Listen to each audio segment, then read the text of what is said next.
But I think the issue here is, once you say you have deregulated, the implication is you are at liberty to sell any price.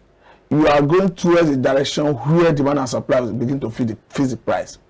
But the issue is, that statement in itself does not mean deregulation. What it implies is that they are not going to continue with regulation. And if you look at the government that just left office, they already have provision for subsidy until end of June.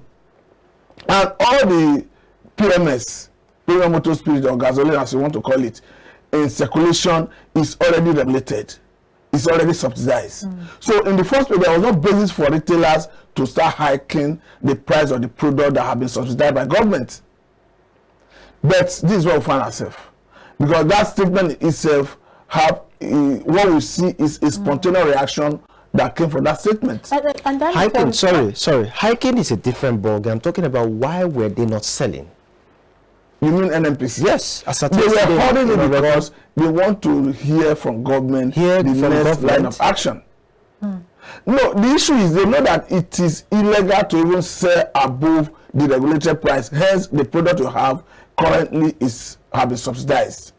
So if they keep it and pretend that they don't have, perhaps it get to the point where government will totally say we have deregulated. They will not be at liberty to sell at any price, claiming that they will sell depending on what they buy.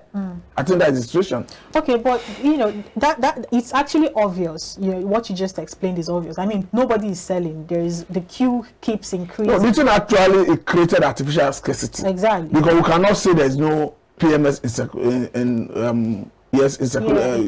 the filling stations Available. The issue is available. they are hoarding it. Exactly. And it's a function of the what came out of that pronouncement made by the president. Good. That informs the next question. So who is saddled with the responsibility of making sure that PMS is to be sold and sold at a certain price until deregulation happens? Because what we're seeing now is people intentionally deciding not to sell because they are waiting for the deregulation announcement. And that is wickedness, because you would not say there has not been any factors in the chain of business that has changed that would affect your price, that would mean that you will now have to hike or reduce your price. Nothing like that has happened. That means the product you have at the time you bought while it's already regulated. It's already subsidized and should be sold at a certain price. Who is in the position to make sure that these products are disseminated and at the appropriate price? Who is supposed to take responsibility for that? Is DPR, Department of Petroleum Resources. I think what they should do is to move in and deploy their personnel to all the retail stations and ensure that they enforce the regulation, those retailers to sell at the regulated price. If you do that at the end of June, because that is when you listen to what if you have read the tweet from Professor Kayamo, though he's a politician anyway, but I think he was saying the fact that this government inherited a system that's already regulated, already ended regulation. But in the sense of it, all the PMS with the retail filling stations are already regulated. They already subsidized because they already imported it. They loaded from whether depot or tank farm, and it has been subsidized. So there was no basis for hiking the price based on the announcement of Mr. President. But for me, I think that speed of light with which Mr. President announced that subsidy has gone, I think it was not right, because you would have allowed Nigerians to continue buying until that June. And if you look at most of the things he raised in that 2012 letter that have not been addressed, you begin to wonder, why will somebody who should know better, because I can understand that he's somebody who works in the oil and gas industry, built career there, he rose through the ranks to either cashier or so. So I think he should know better. And looking at that letter, I understand he knows better. But again, I think he raised the issue of palliative. To what extent can you say the vulnerable their concerns have been addressed?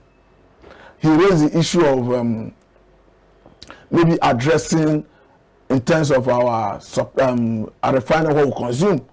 And I understand that Dangote refinery have been commissioned, but looking at Dangote refinery vis-a-vis our consumption, going by what NNPC made us understand that we consume average of 64 to 70 million liters of PMS a day, and looking just supposing that with what Dangote refinery is expected to produce, that in terms of gasoline, that Dangote refinery is expected to produce about 53 million liters of gasoline, which is popularly called fuel. There's other contention now. So even if we are absorbing, Nigerian market is absorbing all the 53 million liters, it is still not adequate. Hence, if that figure given by NNPC is anything to go by. And Dangote refinery have come out to say that they are going to export 40% of their output. So invariably, we may still have to leverage on exportation to meet up with our local consumption. So it means that area has not been addressed. So why the haste to remove the first subsidy? Then again, look at the issue of other alternative source of transportation, which I'm talking about the president-elect as part of what he addressed his concern for opposing subsidy removal in 2012. He mentioned alternative source of transportation like railway and all that. I agree that this last administration did their best in terms of railway infrastructure, but I don't think it is adequate enough. I think they would have connected all the nook and cranny of the society of almost the whole Nigerian society before you be satisfied that there's already alternative to means of transportation before tinkering with total subsidy removal. So I'm wondering that somebody who should know better, who raised these concerns, have seen that most of these things have not been addressed, yet he's still going ahead to announce subsidy removal. Now, with the pronouncement he made as regards the subsidy removal, what negative impact does this have on his administration, especially with prophesying new or renewed hope vis-a-vis the hardship that Nigerians are going through currently? I think it's correct. It's a straightforward thing. It's going to make his government unpopular, because you begin to see people who hitherto were proponent of his administration. I've had a contact with some persons yesterday who already started criticizing him. But personally, if I'm to criticize, I think I should do it objectively. I understand that subsidy should go. But the argument is there are some things that needed to be addressed that have not been adequately addressed. Even if you say the past administration was able to secure $800 million US loan to cushion the effect of the hardship that will come on the masses, or let me say the vulnerable. But I have said it on the platform that money is grossly inadequate, because we are looking at about 50 million Nigerians. And if you now do the simple arithmetic, it tells you that each person will be getting $16. And if you use the black market exchange rate of about 730 naira to $1, you are looking at about less than 12,000, close to 12,000 per individual. So what would that do in the life of somebody who need to live with the hardship for more than 6 months or even 1 year? Okay. So for me, there are concerns that needed to be addressed that have not been addressed before you talk of subsidy, total subsidy removal. And these are some of the things that he mentioned. Sorry, Josh. These are some of the things that he mentioned in the letter that he wrote in 2012. He said it's a good thing, but there are things that should be put in place. And he mentioned, revitalizing the energy sector, talking about the transport system, making more effort towards rail tracks.